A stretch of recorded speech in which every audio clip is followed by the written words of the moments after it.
Hello there, welcome back to another video in this Numpy tutorial series, and in this video I'm going to talk about Python broadcasting. So what is Python broadcasting?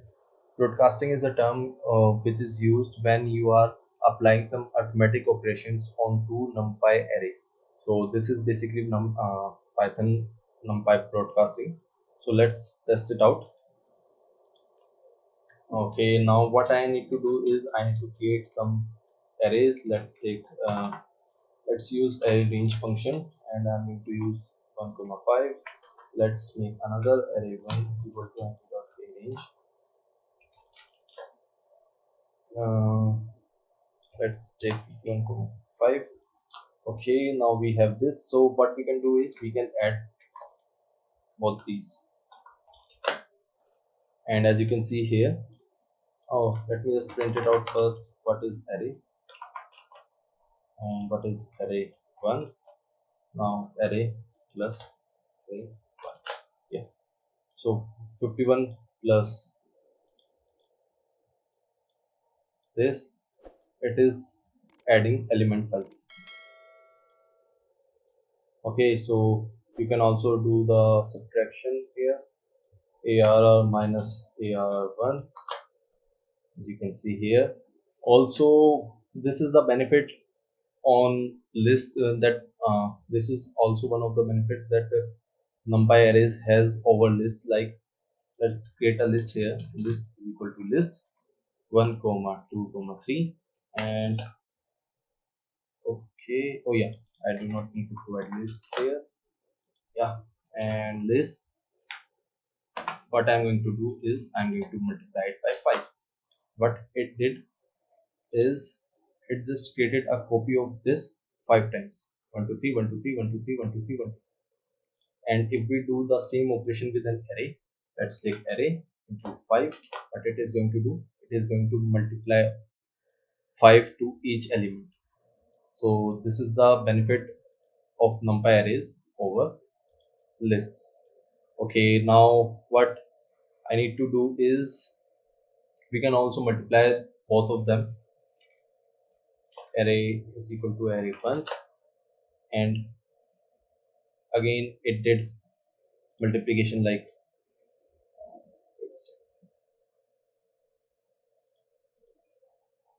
so: 51 with 1, 52 with 2, 53 with 3, and 54 with 4. So it did the multiplication like this, as you can see here. Now let's make 2D array sum. np.full. Let's make 2 comma 3, and yeah, I need to pass them to the tuple 2 comma 3, and I need 4 here. Let's make them an array, and array 1 is equal to np.full. Again I will pass 2 comma 3, and I will pass let's say 5. So if you print a array and array 1, it has these value. Now you can also multiply them. You can also perform all those operations that you did with 1D array. Let's make array into array 1. As you can see here, it multiplied element wise. You can say it is a kind of scalar multiplication. Okay, now you can also multiply 1D array with 2D array, but the condition is that their dimension must match. Like, let me just show you. We have array as 2 3, so 2 3, so yeah, let me create another function. Array 1 is equal, let's take array 2 is equal to np dot array, and let's say what I want to do is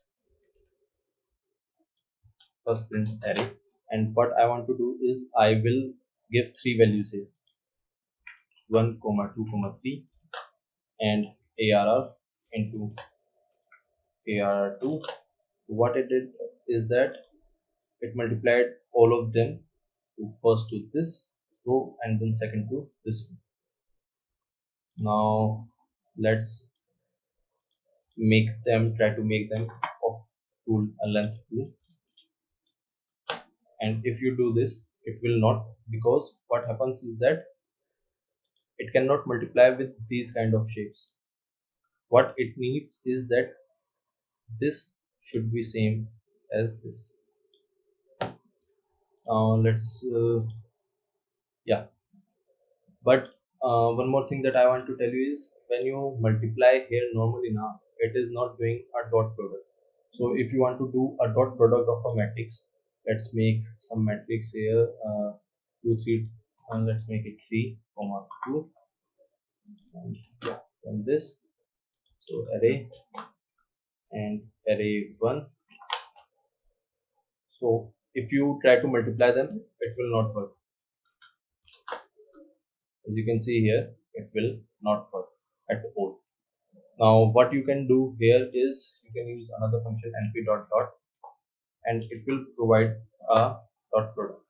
So arr1, oh sorry, I need to pass here comma, and as you can see here, so what it does is that the array was of the size 2 comma 3, the array 1 was of the size 3 comma 2, so the output will be of this size.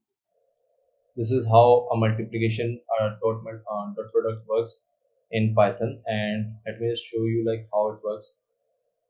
So let's create some values like 1 1 1 1. Let's do this, and let's take 2 3 4 5.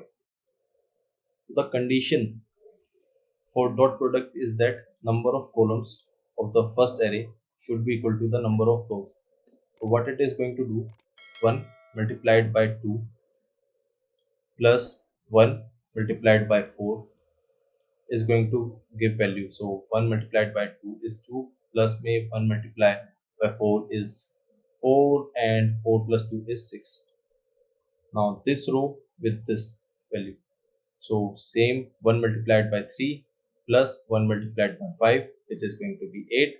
Then this row with this 1 multiplied by 2 and then 4, so it is going to be 6 and 8 again. So because 1, this row with this first, it will produce this 6, and this will, and this row with this, it will produce this 8. So as you can see here, our output matrix is of the size 2 by 2. So this is how a dot product works in matrix multiplication. And guys, if you want to learn more about matrix, and you want to more learn about linear algebra all in together, what you can do is, you can find this course on MIT Open Courseware website, and it is the best course that is out there in the world, and this course is free. And believe me guys, this course is wonderful. You will learn everything that you need to know about matrices in this course, that you will ever use, I guess, at least as of now, that you will ever use in your future in machine learning. So I guess you should check it out if you want to make it more serious. And I learned my linear algebra from this course, so I also suggest you this course, and this is free at all. I will also give you a link of this course into the description, so check it out. And I hope that you understood all the concepts here. So this was it for this video, and I hope that you like this video. If you do like the video, then please hit the like button and also consider subscribing my channel. So thank you for watching, and see you next time.